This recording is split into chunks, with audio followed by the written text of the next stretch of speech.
সকরিয়ার মালুমঘাট বাজার ফিশারিঘাট এলাকাত Shah Amanat auto rice মিলের নাজি দিনে দুপুরে ডাহাতির ঘটনা ঘটে। গত এপ্রিলের 11 তারিখ শুক্রবার বিকালে মালুমঘাট বাজারত নাজি এই ঘটনা ঘটে। ডাহাইতল যাবে সময় অটো রাইস মিলের গুরুত্বপূর্ণ কাগজপত্রও লেগেই গই। এ বিষয়ে ভুক্তভোগী জালালউদ্দিন হই অনুমানিক দাঁড়িয়ে 2 মাস আগে একবার লুগাইয়ের আরাতন 1 লক্ষ টাকা চাঁদা চাই আর চাঁদা চাই এর মতো আর চাঁদাই নিজে অফার হয়েছে ইয়ার সম্বন্ধে আমরা এত বেশি গুরুত্ব নয় যে আমি মনে করছি যে কেউ আমি আজ আইয়ের তারা এডে 4-5 জন ঢুকে আর গুণ বাদ দিয়ে দিয়া উঠছে আর লই তারা কেউ কেউ মানে হাঁটাহাঁটির এক হচ্ছে এর আর মাইতে করিয়ে টিয়ার নগিয়ে 2 লক্ষ টিয়া ইয়ার বাদ দিয়ে আরও কিছু খুচা রাখছি বাংটি টিয়া একটু 3-4 হাজার টাকা আর ইয়ার বাদ ইয়ারে ওই টিয়া তুয়ার বিষয় যে কাগজপত্র ছিল প্রয়োজনীয় কাগজপত্র সব বাইরে ঘুরিয়ে তারা লোক তো 3 জন চিনি নাম কি ওনার নাম হালালউদ্দিন আর দুয়াল যে নাসিক রাইস মিলের কর্মচারী নুরুল কবির জানাই আসরের পর মগরের আগে তারা 4-5 জন আইয়ারে অতিরিক্ত হামলা করি তোর টিয়া বসে আসছিল ক্যাশে টিয়া আছে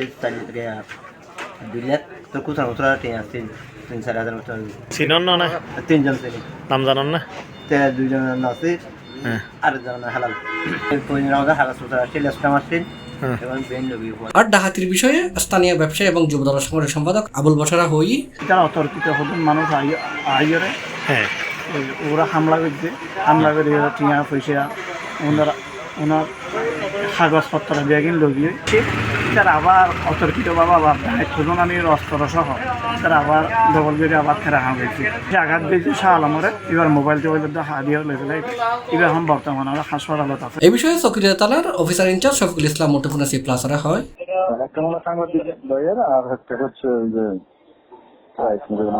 দিন দুপুরে এরকম ডাহাতির ঘটনায় আতঙ্ক ছড়াই পড়ছে মালুমঘাট বাজার এলাকার নাজি। ডাহাতির ফরফরেই দোয়ানদার লাটে দোয়ান ফাট বাঁধিয়ে বাজার তুন ধাই দেখে এখন পর্যন্ত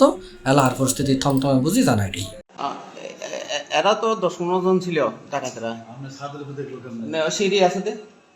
সিঁড়ির দিকে এরা লোকজন তো বেশি কে বা কারা ডাকাতিছে ওখানে তখন